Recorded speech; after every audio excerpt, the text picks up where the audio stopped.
Have you ever looked at a financial chart and just seen a bunch of random squiggles? Well, what if I told you that it's not random at all? That it's actually a language that tells a universal story of human emotion, of fear, of greed, and, if you know how to read it, of opportunity. Today, we're going to learn how to read it. All right, let's jump right in with a little test. Take a look at this chart. You can see the stock's been trending up, right? And now it's pulled back a little bit.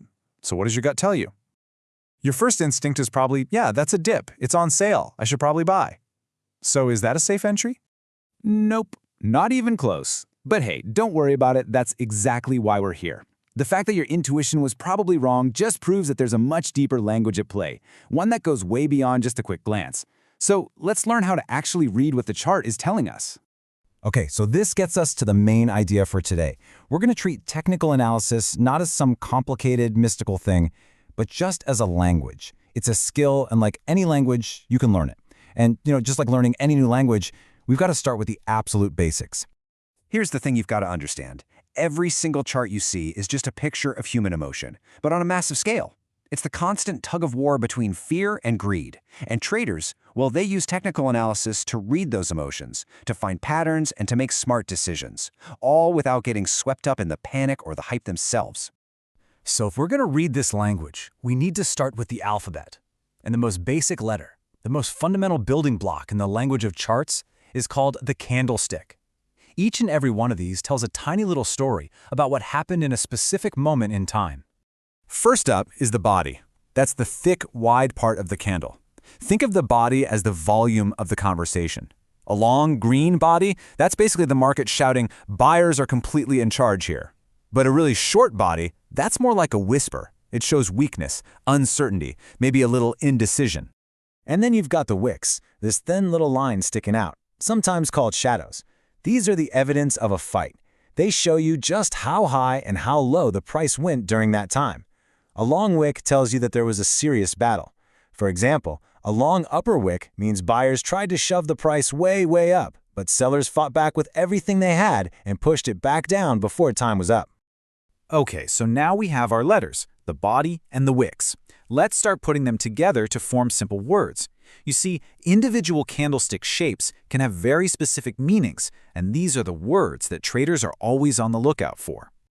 Just look at the difference here. On the left, you've got that long green candle. That is a clear, confident statement, strong buying. But on the right, you have something called a doji. It looks like a cross because the price opened and closed at almost the exact same level. It's a perfect picture of indecision, a total tug of war with no winner. And seeing a doji after a big move can be a huge warning sign.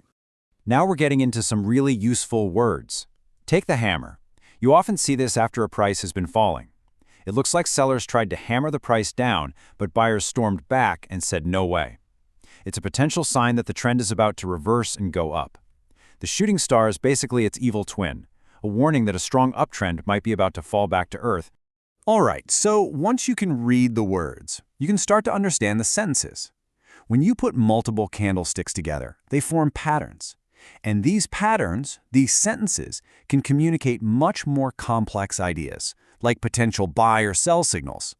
Let's look at a really common sentence, the pullback entry. First, you see a strong move up. That's your topic sentence. Then you get a little pullback, just a few red candles as people take some profits off the table. But the key part, the part you wait for, is step 3, that first green candle that pushes up and makes a new high. That's the confirmation.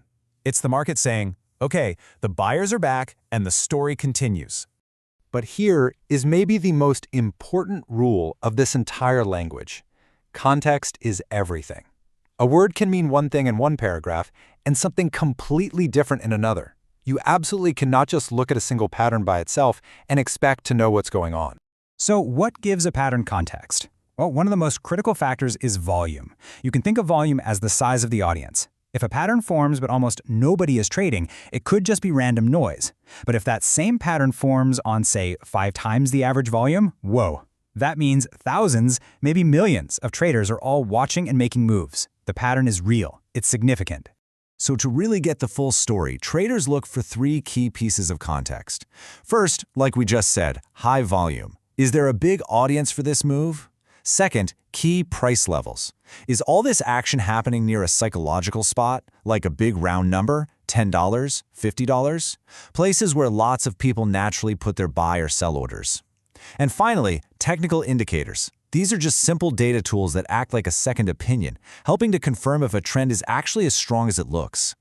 Okay, we've learned the alphabet, some words, basic sentence structure, and why context is so important. Now for the moment of truth.